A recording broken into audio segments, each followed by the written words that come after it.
Hey, what's up, YouTube? I'm Liora Sophie. I am an author of some contemporary fantasy and a little bit of short spiritual fiction, and I make videos about writing, mostly intended to be more of a writer's resource and not so much advice, and a little bit about books, because one of the most important parts of being a writer is to read, because we only learn from the experts who've done it before us. So this one is going to be a book review.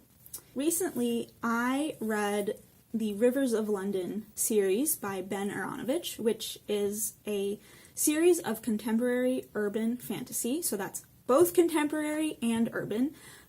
There's a little bit of confusion about those genres because they can overlap a lot, but just to be clear, urban fantasy is something that happens in our world. So the world is sort of like a subset of it is magical, but you know, the setting is like a real place on Earth.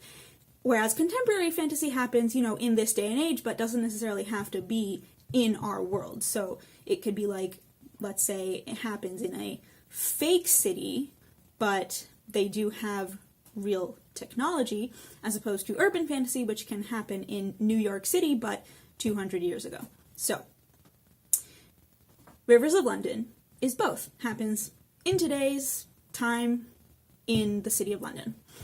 I love contemporary fantasy. I love urban fantasy. It's probably my favorite genre, and I'm constantly on the lookout for really good books in this genre. So if you have a recommendation, send them my way.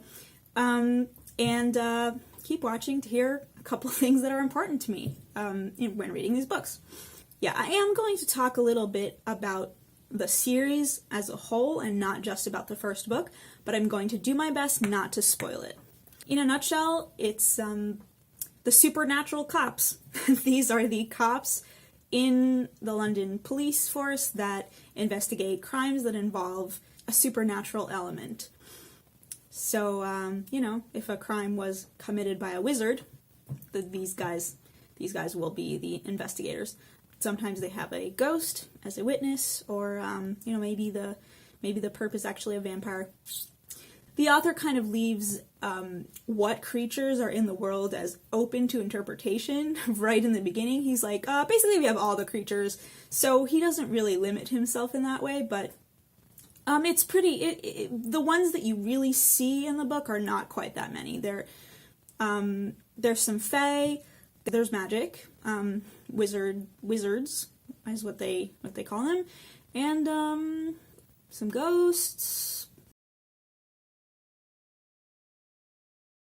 It is adult.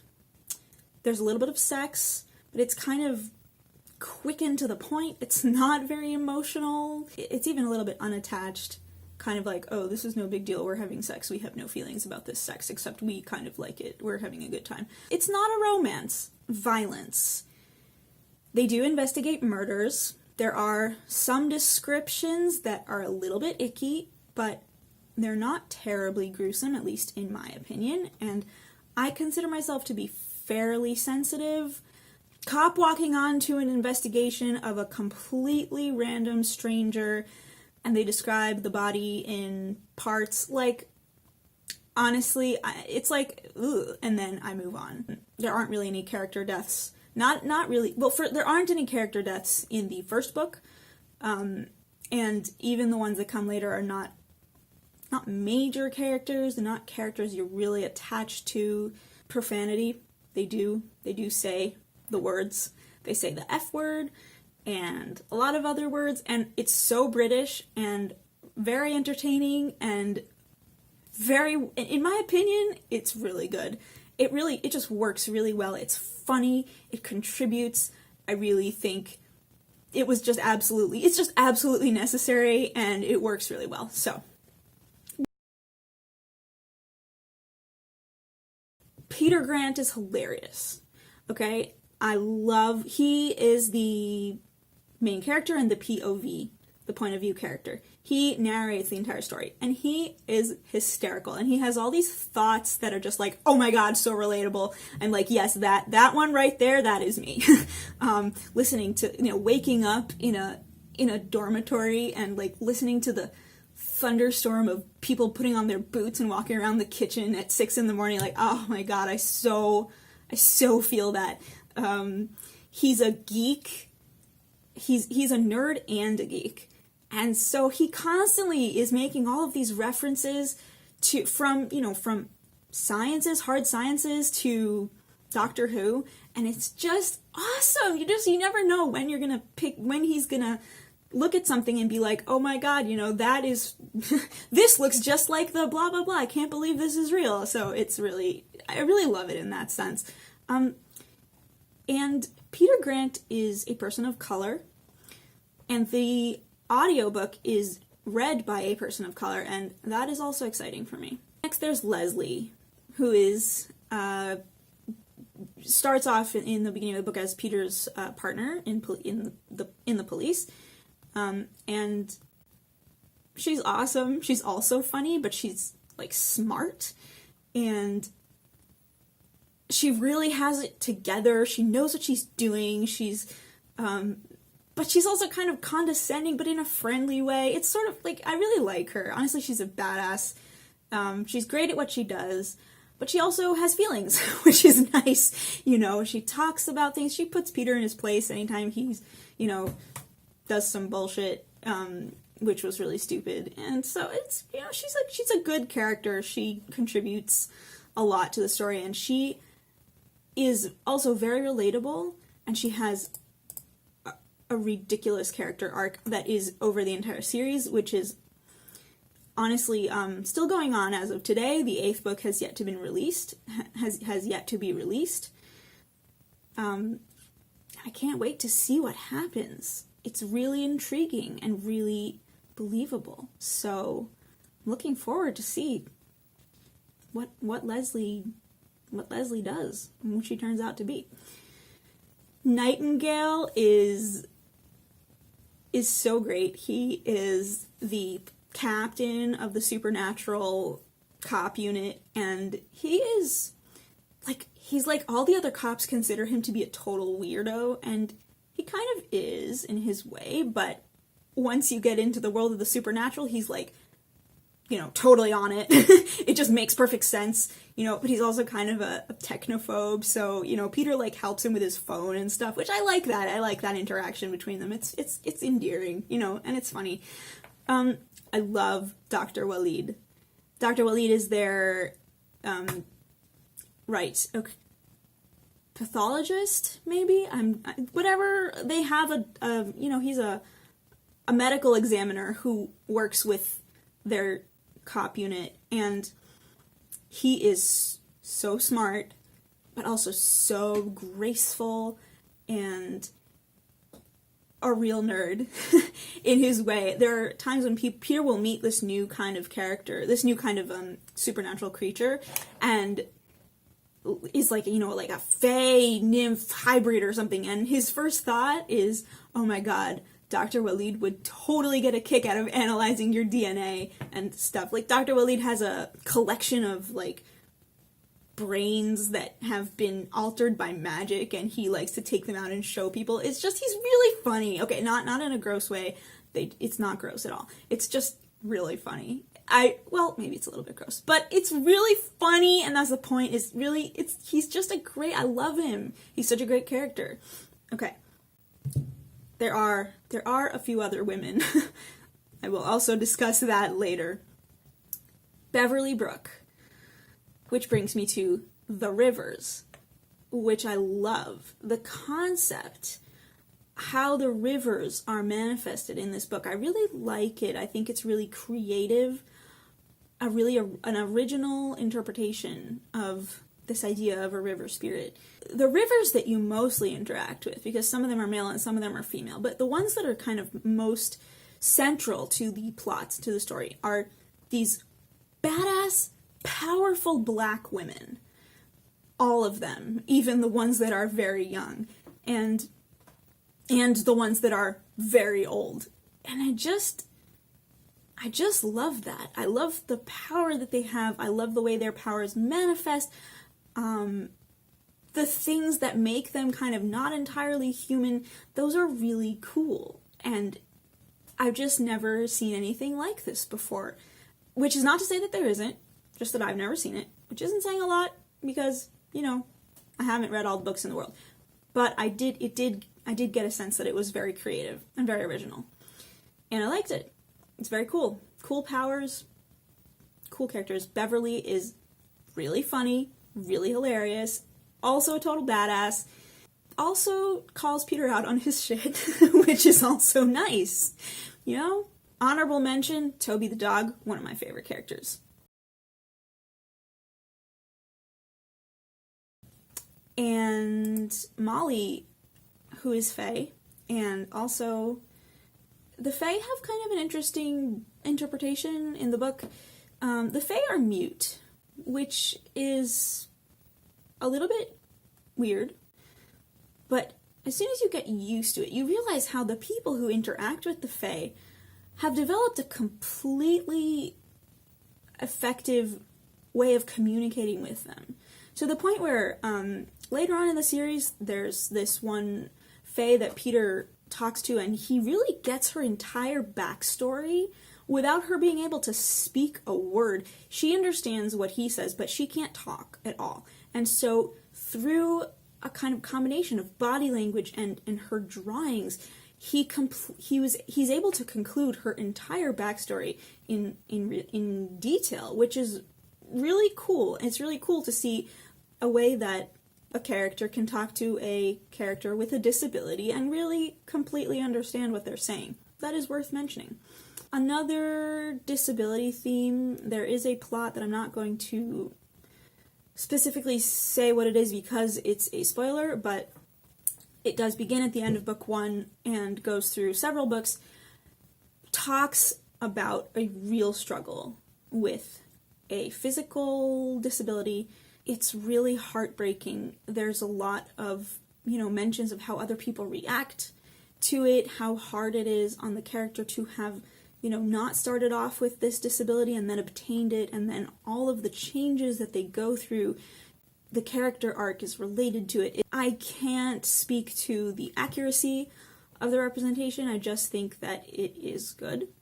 Excellent POC representation. Again, I'm white, can't speak to the accuracy of this, but loads of characters are people of color, and if a character is white, it's mentioned. Like, the race is relevant. Peter talks about race in a very candid way, and from a police point of view, he's like, yeah, we have different codes for different races. It's important to be able to know when you get to the scene, to give a description of a person, and that's just what it is. And, but also really candid talk about racism and a lot of POC characters. Really, there's Dr. Walid, who is a Muslim.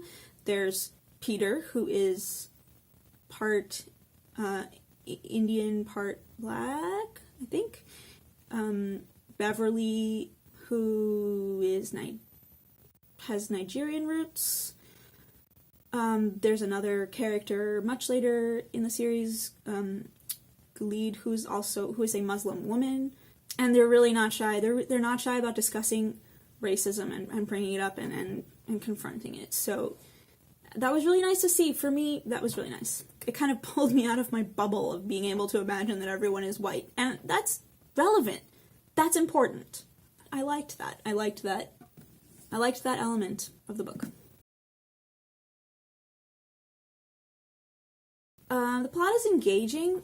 The tension builds well. I really was absolutely, sucked into it after a little bit of reading. Listening. I did listen to the audiobook. That does make a difference. But I was definitely hooked. There are a few details here and there that are not very clear. Even after going back and re-listening, that I didn't entirely understand, and I'm left with a few little questions, like, why did they do this one particular thing? But it's not so crucial to the plot. It's not so crucial to understand the entire story. It's just sort of a, little tiny plot hole that I noticed that I don't know if it was closed or not, and I still have questions about it. But it's not, there are a few of those. But in general, it's a murder mystery, it's engaging, there's tension, it's suspenseful, it's good.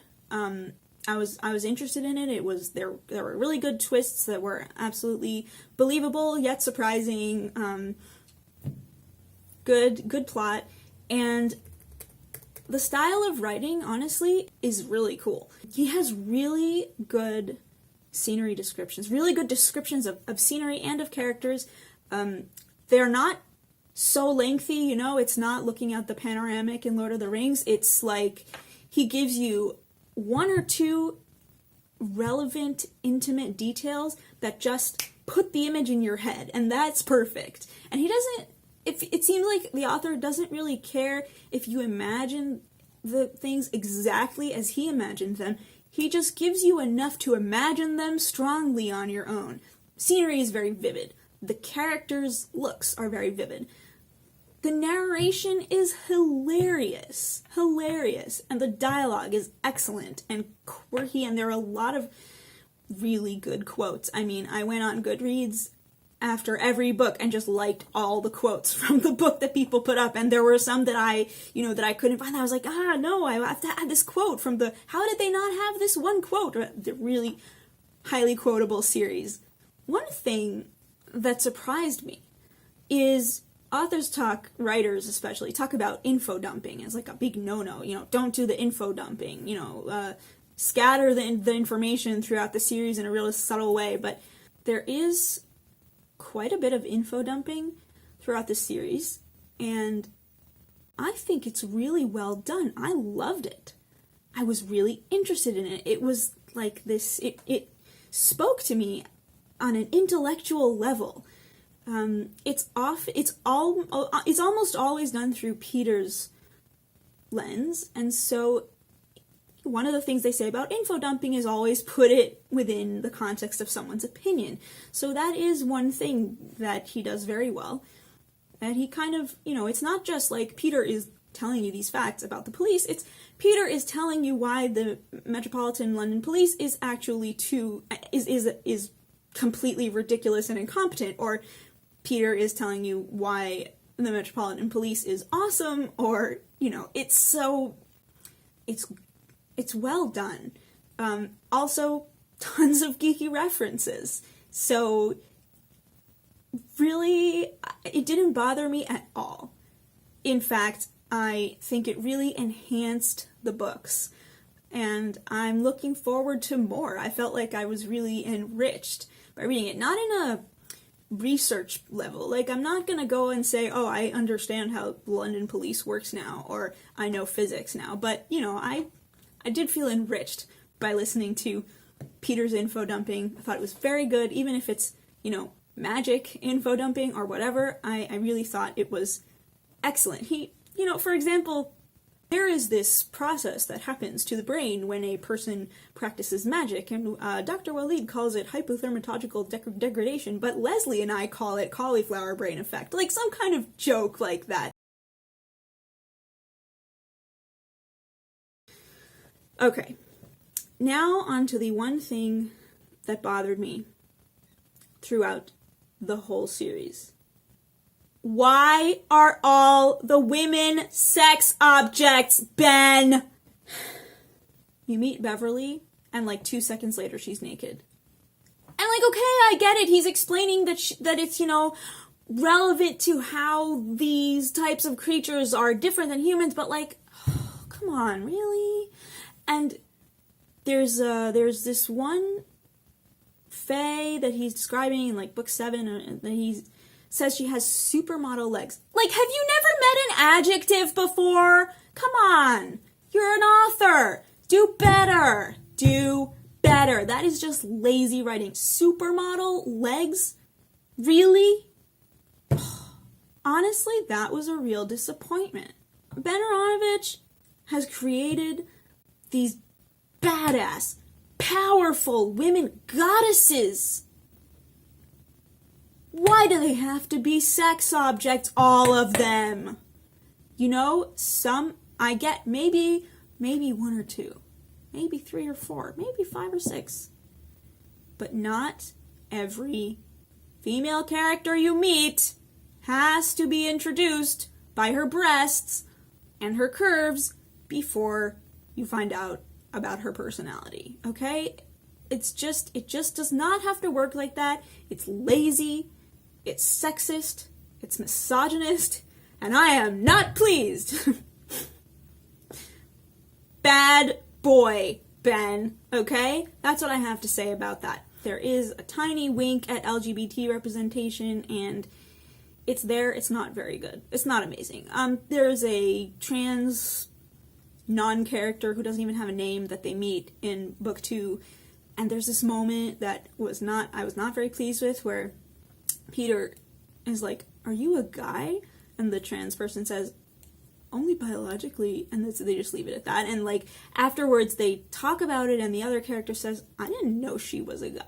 I don't think she is. Like, I think she's not a guy, and you didn't have to go back and clarify that she was a guy just because she had a penis. That's kind of transphobic. And there are a few minor gay and lesbian characters here and there. They're not represented in a bad way. They're fine. They're there. They're present. It's fine. Yeah, sure. That was nice. Whatever. Kobna Hallbrook-Smith does a fabulous, fabulous job at narrating these books. His voices are fabulous. His accents are excellent, except for the American accent, which was a little bit annoying, but everything else just so good. Such a pleasant voice. Excellent expression. Excellent, just really, really good job. I love the audiobooks. High quality, excellent reader. If you like audiobooks, these are great. Really great to listen to. So I highly recommend. I would, in a second, listen to anything else he narrated within reason. That's it. I hope this review helped. I hope you enjoy it. And if you decide to read it, or if you have read it, let me know what you think. Let me know what you think of my review. Let me know what you think of the books. And I will see you around the internet.